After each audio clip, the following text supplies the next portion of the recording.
Welcome to another vlog. I'm kind of just randomly posting these vlogs. Whenever I have time, I record.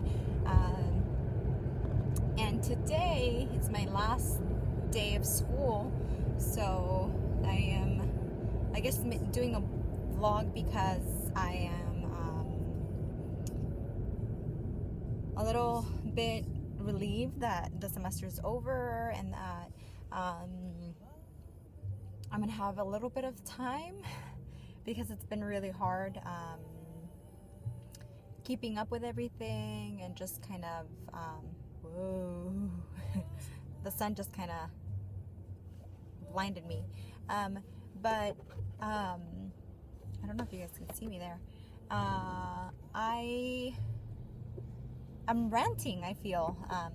I feel ranting for quite some time during the semester with a lot of things that have gone on throughout the semester and me being stressed, like really stressed with my traineeship and school and my other traineeship and just kind of keeping up with everything.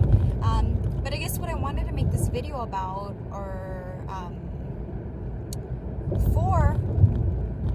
was kind of addressing that is the stress that goes along with being a student, which is common for a lot of people. The stress that you have to keep up with, deadlines, and for us it's a lot of paperwork and a lot of papers and all that stuff.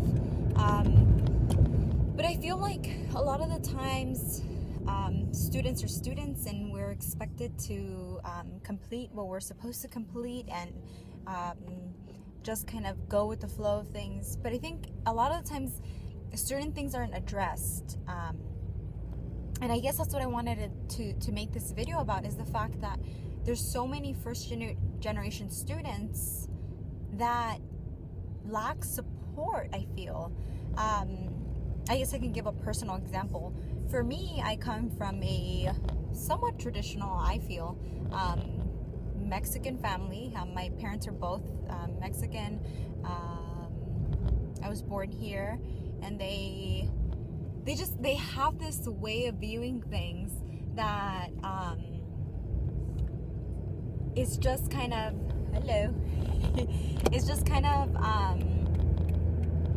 it's hard to explain, because I feel like even if I explain it, like, only Hispanics are gonna understand it, and I'll do my best to explain it, and maybe someone somewhere out there can maybe relate to this. Is the fact that our parents, being immigrants, they came to this country, and they most of the time they want better for themselves and for their children, but what ends up happening, I think, is that the kids are being put through these sort of like expectations of what they should do, which ends up, I guess those expectations are put on them by their parents or by their families, like, oh, vas a la escuela, ¿qué estás haciendo con tu vida? ¿Qué carrera vas a escoger? Like different questions like that. And then, but the thing that's really lacking is the support. So a lot of the times I've explained it, and when I've talked with different friends and colleagues of mine, that it's been kind of, when we talk about the subject about lacking support in our communities and our families, a lot of it that has been brought up is the fact that we have expectations. We have to be good at like most things that we do, and if we don't, then why not? Why aren't we good at what we do? But then we're expected to do all of these things, but we are not supported to do these things. So literally, if we make it, and if we graduate college, or if we do anything remotely successful, then it's just kind of because we were harshly pushed to complete what we had to complete. So a lot of it I think about is, as children from immigrants, is the true desire, if we do go to school, to finish our education, because the support isn't there from our parents a lot of the times, and it's a reality that I think it's taken me some time to understand,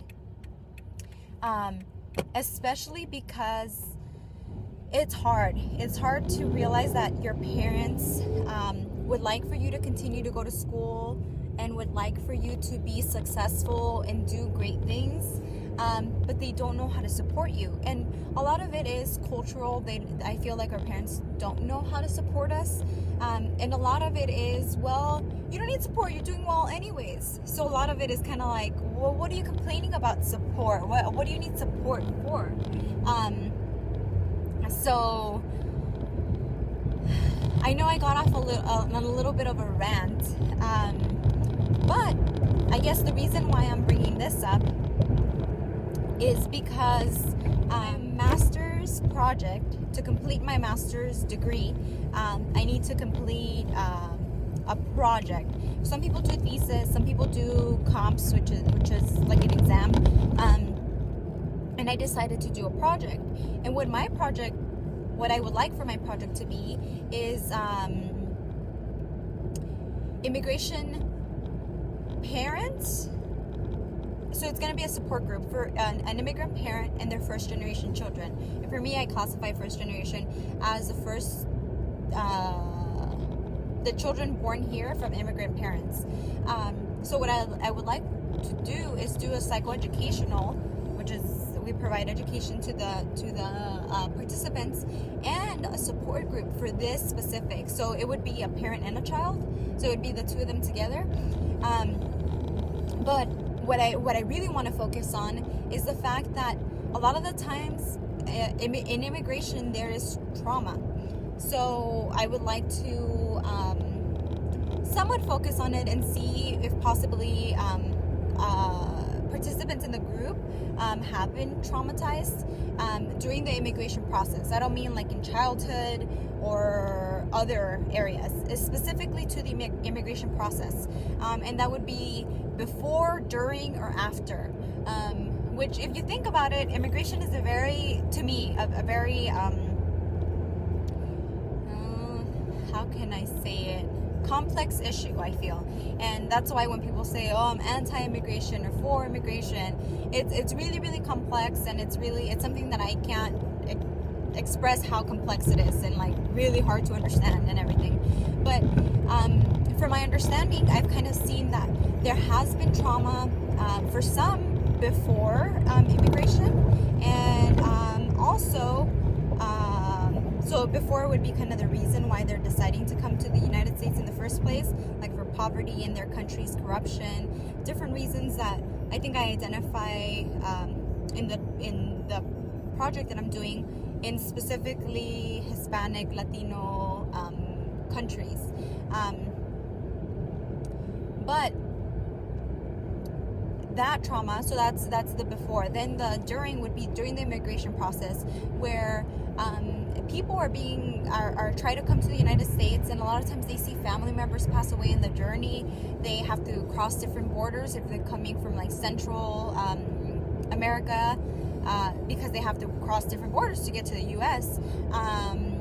Some people get sexually assaulted while on their way here as a form of extra payment to the coyotes.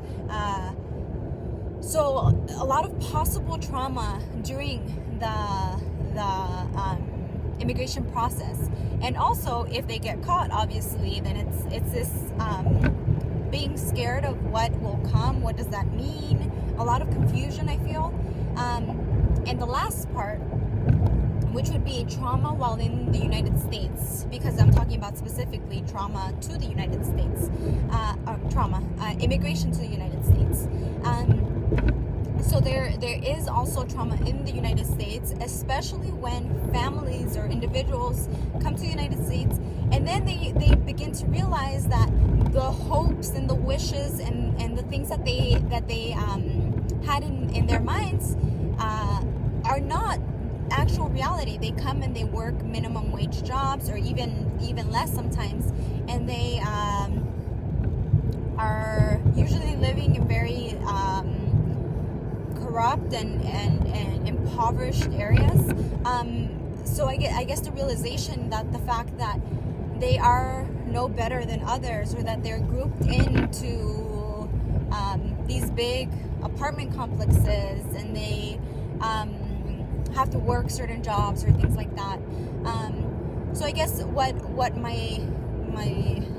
I wanna like really specify on like the effects of the immigration process and those first generation children. And obviously, working in the field that I do, I work in the mental health field, and this is what I'm going to school for. It really impacts me, and I feel like it will, I think, further impact people like me who are working in this profession. And I think if we ignore it, it's something that, I don't know, I feel like it's been ignored for a long time. But immigration is such a big part of California and of families in California.